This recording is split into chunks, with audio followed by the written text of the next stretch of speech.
અયોધ્યામાં રામજી મંદિર પ્રાણ પ્રતિષ્ઠા મહોત્સવ નિમિત્તે શ્રી ભીડભંજન મારુતિ હનુમાન મંદિરમાં સર્વપ્રથમ વાર જે હનુમાનજી સમ્મુખ શાસ્ત્રીય રાગ સેવાનો કાર્યક્રમ તારીખ 18 જાન્યુઆરીના ગુરુવારના સાંજે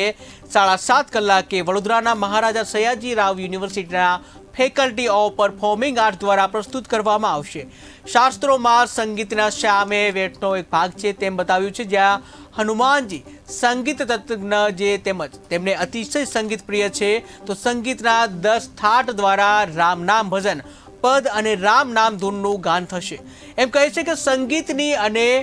રાગોની દિવ્ય તાકાત હોય છે, વાતાવરણને શુદ્ધ બનાવે છે અને આખા વાતાવરણ તેમજ મંદિરની સ્થાપિત મૂર્તિઓમાં પણ સંગીતના ગુંજનના પ્રભાવથી અનુભૂતિ દેખાઈ આવે છે। હનુમાનજીને પ્રસન્ન કરવા માટે શાસ્ત્રીય રાગ સેવાનો કાર્યક્રમ રાખવામાં આવ્યો છે,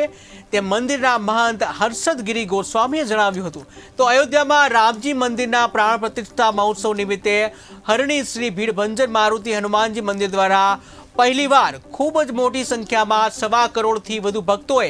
માત્ર 7 દિવસમાં રામ નામ લખીને તેનું વિધિવત પૂજન કરીને રામ નામ શોભાયાત્રા દ્વારા મંદિરમાં સ્થાપિત થશે। તો ત્યારબાદ 6 દિવસ સુધી અખંડ રામધૂન દ્વારા કરોડોની સંખ્યામાં રામ નામ જય હનુમાનના સન્મુખ થશે।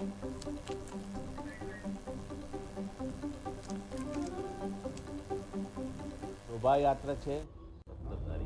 17 તારીખથી તે 22 તારીખ લગીના અલગ અલગ પ્રકારના કાર્યક્રમો રાખવામાં આવ્યા છે અને મહામંત્ર 1 કરોડથી વધારે નાના બાળકોએથી લઈ મોટા લોકોએ પોતાના હસ્તે લખી અને એ મહામંત્રનું શોભાયાત્રા મોટાથી નીકળી હરણી હનુમાનજી આવશે અને ત્યારબાદ એનું વિધિવત પૂજન થશે અને વિધિવત પૂજન થયા પછી એને વ્યાસપીઠ પર બેસાડવામાં આવશે અને એની સામે અખંડ કરોડોની સંખ્યામાં અખંડ રામ ધૂન થશે। રોજ એની આરતી મહાઆરતી થશે અને 108 હનુમાન ચાલીસાના પાઠ છે અને રાગ સેવાનો કાર્યક્રમ રાખવામાં આવ્યો છે, સુંદરકાંડનો પાઠ છે અને મહાઆરતી પણ રાખવામાં આવી છે।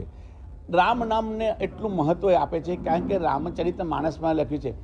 કે રામ એક તાપસ્તીય તારી,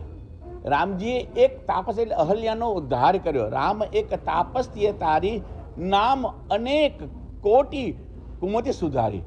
નામે અનેકો જનની કુમતિનો અર્થ થાય છે વિવેક કરાયો છે, અજ્ઞાનતા દૂર કરી છે, એ નામનો મહિમા અને મહામંત્ર જય જપત મહેશુ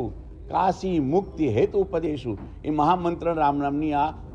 શોભાયાત્રા નીકળી અને 6 દિવસનો એની સાથે કાર્યક્રમ રહી। રામ નામ શબ્દની ગુંજન થાય છે, તો આ મારી વ્યક્તિગત વિનંતી છે કે એટલો સમય દરેકના મોબાઈલની અંદર પણ જો રામ નામની ધૂન રાખવામાં આવે 1 દિવસ માટે, તો વાતાવરણની અંદર એક દિવ્યતા આવી જશે અને પોતાના હૃદય સુધી રામ નામ પણ તમે ના બોલો તો એ ધૂન